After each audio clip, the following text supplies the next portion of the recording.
नमस्कार दोस्तों। आज मैं आपके सामने मुंशी प्रेमचंद जी की लिखी गई कहानी कफन प्रस्तुत कर रही हूँ। झोपड़ी के दरवाजे पर बाप और बेटा दोनों एक बुझे हुए अलाव के सामने खामोश बैठे हुए थे और अंदर बेटे की नौजवान बीवी बुधिया दर्द एजे से पछाड़े खा रही थी और रह रह कर उसके मुंह से ऐसी दिल खराश सदा निकलती थी कि दोनों कलेजा थाम लेते थे। जाड़ों की रात थी, फजा सन्नाटे में गर्क, सारा गांव तारीकी में जज्ब हो गया था। घीसू ने कहा, मालूम होता है बचेगी नहीं, सारा दिन तड़पते हो गया, जा देख तो आ। माधव दर्दनाक लहजे में बोला, मरना ही है तो जल्दी क्यों नहीं मर जाती, देख कर क्या आऊं। तू बड़ा बेदर्द है बे, साल भर जिसके साथ जिंदगानी का सुख भोगा उसी के साथ इतनी बेवफाई। तो मुझसे तो उसका तड़पना और हाथ पांव पटकना नहीं देखा जाता। चमारों का कुनबा था और सारे गांव में बदनाम। घीसू एक दिन काम करता तो 3 दिन आराम।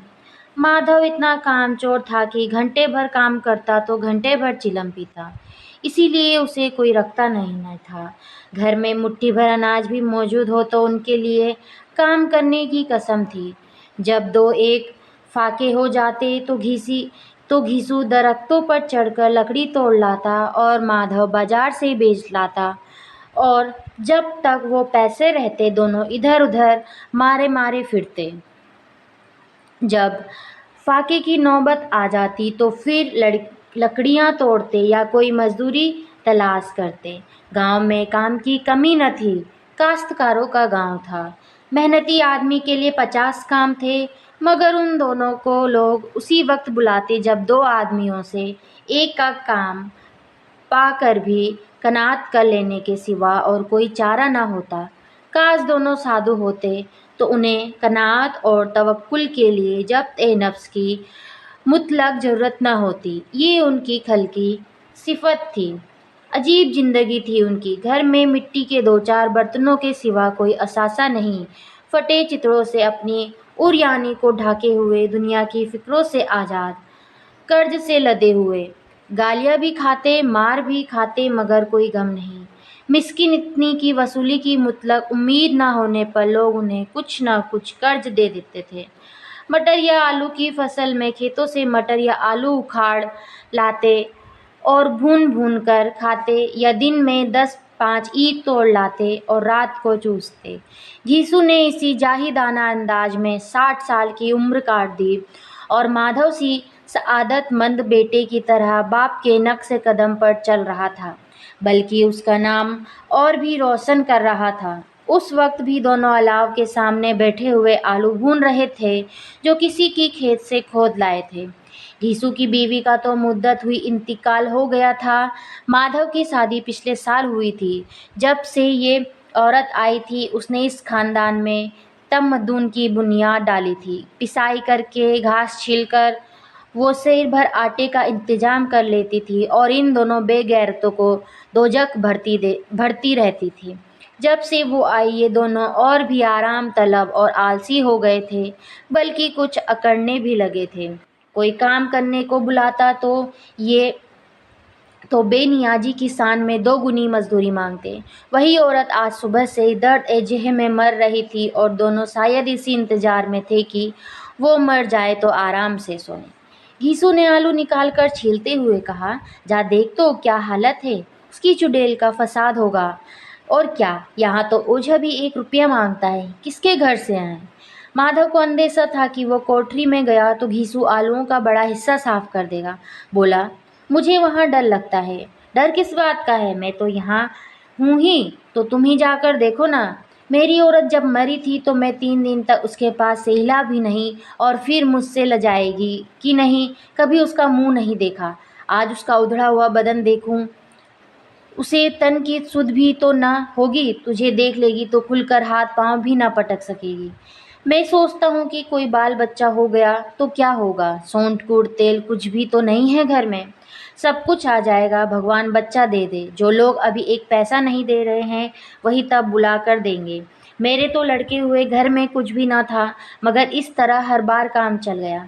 जिस समाज में रात दिन मेहनत करने वालों की हालत उनकी हालत से कुछ बहुत अच्छी न थी, और किसानों के मुकाबले में जो किसानों की कमजोरियों से फ़ायदा उठाना जानते थे, कहीं ज़्यादा फारिग उल बाग थे, वहाँ इस किस्म की जहनीत का पैदा हो जाना कोई तज्जुब की बात नहीं थी।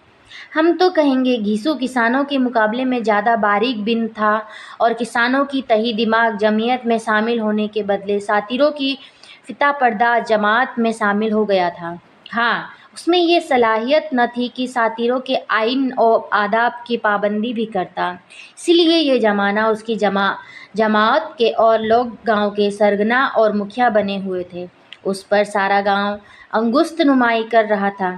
फिर भी उसे ये तस्कीन तो थी ही कि अगर वो खस्ताहाल है तो कम से कम उसे किसानों की सी जिगर तोड़ मेहनत तो नहीं करनी पड़ती, और उसकी सादगी और बेज़बानी से दूसरे बेजा फ़ायदा तो नहीं उठाते।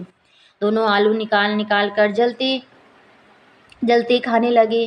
कल से कुछ भी नहीं खाया था, इतना सब्र न था कि उन्हें ठंडा हो जाने दे। कई बार दोनों की ज़बानें जल गई। छिल जाने पर आलू का बैरूनी हिस्सा तो ज़्यादा गर्म न मालूम होता था, लेकिन दांतों के तले पड़ते ही अंदर का हिस्सा ज़बान और हल्क और तालू को जला देता था। और इस अंगारे को मुंह में रखने से ज़्यादा खैरियत इसी में थी कि वो अंदर पहुंच जाए। वहाँ उसे ठंडा करने के लिए काफ़ी सामान थे, इसीलिए दोनों जल्द जल्द निकल जाते थे। हालांकि इस कोशिश में उनकी आंखों से आंसू निकल आते। घिसू घिसू को उस वक्त ठाकुर की बारात याद आई जिसमें 20 साल पहले वो गया था। उस दावत में उसे जो सेरी नसीब हुई थी वो उसकी ज़िंदगी में एक यादगार वाक़या थी, और आज भी उसकी याद ताज़ा थी। वो बोला, वो भोज नहीं भूलता, तब से फिर इस तरह का खाना और भरपेट नहीं मिला। लड़की वालों ने सबको पूड़ियाँ खिलाई थी, सबको, छोटे बड़े सबने पूड़ियाँ खाई, और असली घी की चटनी, रायता, 3 तरह के सूखे साग, एक रसेदार तरकारी, दही, चटनी, मिठाई। अब क्या बताऊं कि उस भोज में कितना स्वाद मिला। कोई रोक कोई रोक नहीं थी। जो चीज़ चाहो मांगो और जितना चाहो खाओ। लोगों ने ऐसा खाया कि किसी से पानी न पिया गया। मगर परोसने वाले हैं कि सामने गर्म गोल गोल महकती हुई कचौरियाँ डाल देते हैं। मना करते हैं नहीं चाहिए, मगर वो है कि दिए जाते हैं। और जब सब ने मुंह धो लिया तो एक एक बीड़ा पान भी मिला, मगर मुझे पान लेने की कहाँ सुध थी। खड़ा न हुआ जाता था।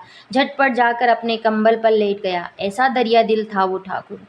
माधव ने उन तकल्लुफ़ात का मज़ा लेते हुए कहा, अब हमें कोई ऐसा भोज खिलाता। अब कोई क्या खिलाएगा, वो ज़माना दूसरा था। अब तो सबको किफ़ायत सूझती है। शादी ब्याह में मत खर्च करो, क्रियाकर्म में मत खर्च करो। पूछो गरीबों का माल बटोर बटोर कर कहाँ रखोगे, मगर बटोरने में तो कहीं कमी नहीं है। हाँ, खर्च में किफ़ायत सोचती है। तुमने 1-20 पूड़ियाँ खाई होंगी। 20 से ज़्यादा खाई थी। मैं 50 खा जाता। 50 से कम मैंने भी ना खाई होंगी। अच्छा पट्टा था, तू उसका आधा भी नहीं है। आलू खाकर दोनों ने पानी पिया और वहीं अलाव के सामने अपनी धोतियाँ ओढ़कर पाँव पेट में डालकर सो रहे, जैसे दो बड़े बड़े अजदहे कुंडलियाँ मारे पड़े हों, और बुधिया अभी तक कराह रही थी।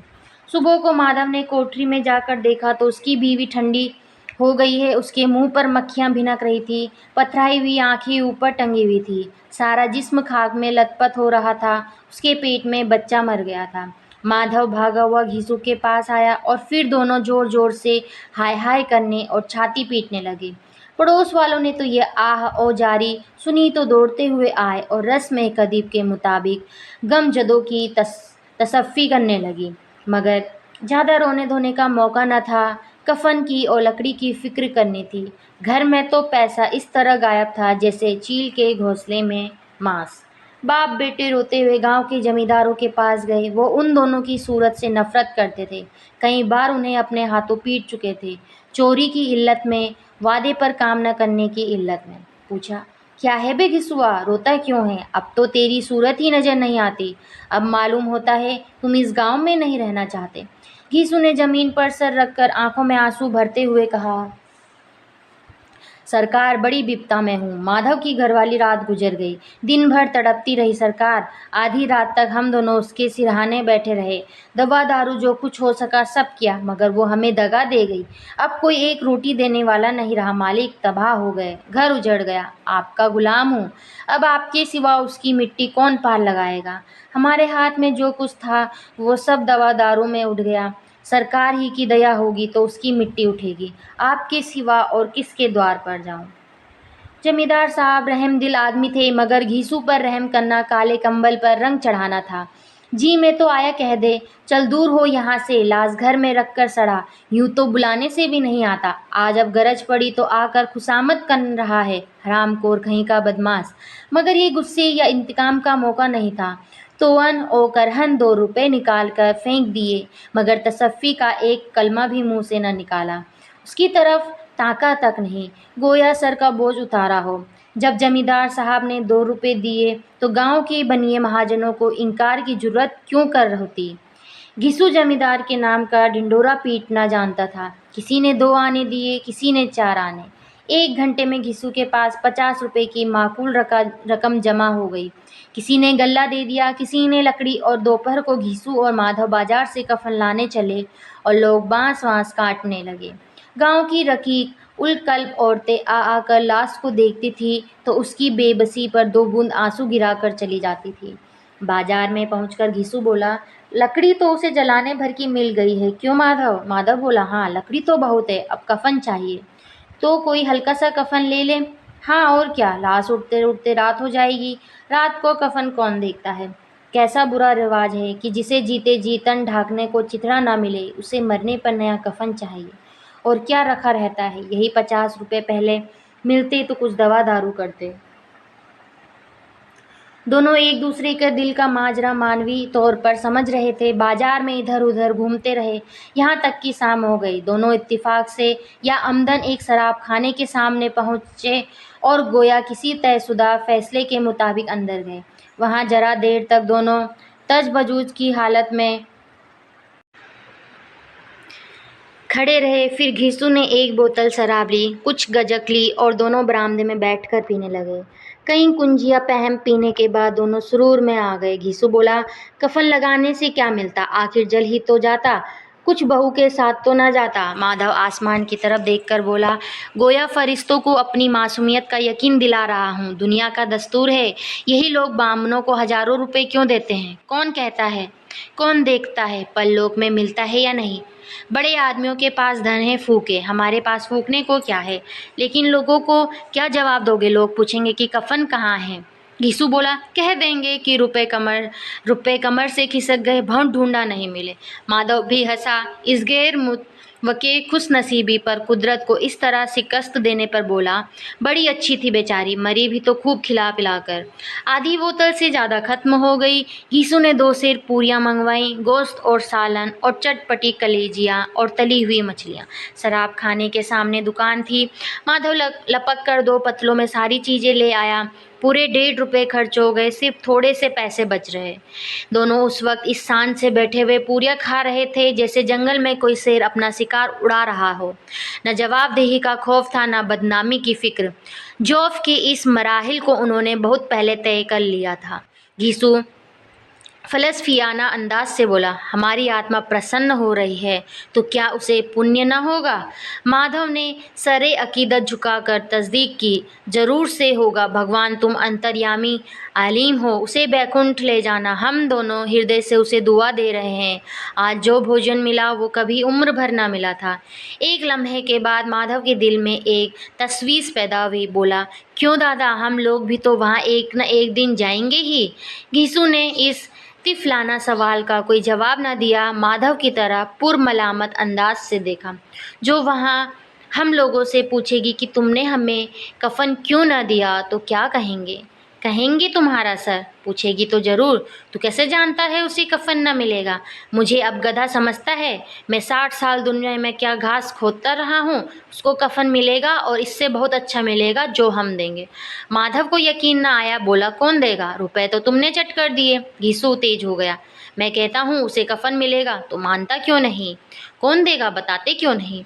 वही लोग देंगे जिन्होंने अब के दिया। हाँ, वो रुपए हमारे हाथ ना आएंगे, और अगर किसी तरह आ जाए तो फिर हम इस तरह बैठ पिएंगे और कफन तीसरी बार लेगा। जूं-जूं अंधेरा बढ़ता था और सितारों की चमक तेज होती थी, मैं खाने की रौनक भी बढ़ती जाती थी। कोई गाता था, कोई बहकता था, कोई अपने रफ़ीक के गले लिपटा जाता था, कोई अपने दोस्त के मुँह से सागर लगाए लेता था। वहाँ की फ़िज़ा में सुरूर था, हवा में नशा। कितने तो चुल्लू में ही उल्लू हो जाते। यहाँ आते थे तो सिर्फ़ खुद फ़रामोशी का मज़ा लेने के लिए। शराब से ज़्यादा यहाँ की हवा से मसरूर होते थे, जिसकी बला यहाँ खींच लाती थी, और कुछ देर के लिए वो भूल जाते थे कि वो ज़िंदा हैं या मुर्दा, या ज़िंदा दरगोर हैं। और ये दोनों बाप बेटे अब भी मज़े ले के चुस्कियाँ ले रहे थे। सबकी निगाहें उनकी तरफ जमी हुई थी कि कितने खुश नसीब हैं दोनों, पूरी बोतल बीच में है। खाने से फारिग होकर माधव ने बची हुई पूरियों का पत्तल उठाकर एक भिखारी को दे दिया, जो खड़ा उनकी तरफ गुरसना निगाहों से देख रहा था, और देने के गुरूर और मसरत और वलवले का अपनी ज़िंदगी में पहली बार एहसास किया। घिसू ने कहा, ले जा, खूब खा और आशीर्वाद दे। जिसकी कमाई थी वो तो मर गई, मगर तेरा आशीर्वाद उसे ज़रूर पहुंच जाएगा।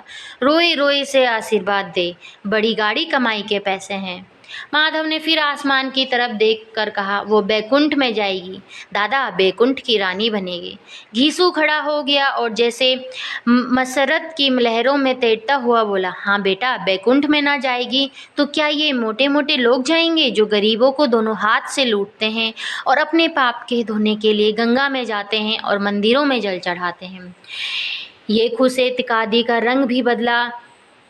तलव्वुन नशे की खासियत है। यास और गम का दौरा हुआ। माधव बोला, मगर दादा, बेचारी ने जिंदगी में बड़ा दुख भोरा, मरी भी कितनी दुख झेल कर। वो अपनी आंखों पर हाथ रखकर रोने लगा।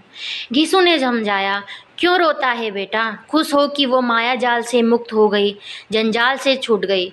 बड़ी भागवान थी जो इतनी जल्द माया के मोह से बंधन तोड़ दिए। और दोनों वहीं खड़े होकर गाने लगे, ठगनी क्यों नैना झमकावे ठगनी, सारा मैं खाना महव ए तमाशा था। और ये दोनों मेकस मखमूर महवियत के आलम में गाए जाते थे।